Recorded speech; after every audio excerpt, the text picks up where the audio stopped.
జై శ్రీరామ్, జై జై శ్రీరామ్. మరి ఈరోజు శనివారం అండి. మేము మరి అనుకోకుండా చక్కపల్లి వేణుగోపాల స్వామి ఆలయం దగ్గరికి వెళ్ళాము. స్వామివారు ఇలా ఎంతో చక్కగా ఎంత అందంగా ఉన్నారు. అలాగే హిందూ ధర్మాన్ని ప్రతి ఒక్కరు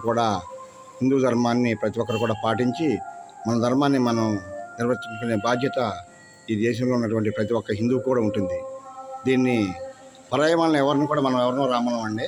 మనకున్న దారిలో మన హిందూ ధర్మంలో మనం చేసుకుంటూ పోతూ ఉండాలి. ప్రతి ఒక్కరూ కూడా హిందూ ధర్మాన్ని ఆచరించాలి. ప్రతి ఒక్క హిందువు కూడా ఈ విషయాన్ని తెలుసుకోవాలి. దాన్ని బట్టి ధర్మ నడకలు అందరూ నడవాలి. హిందువులందరూ కూడా ఏకం అయ్యి హిందూ ధర్మాన్ని నిలబెట్టుకోవాల్సిన బాధ్యత మన భారతదేశంలో ప్రతి ఒక్కరికి ఉందండి.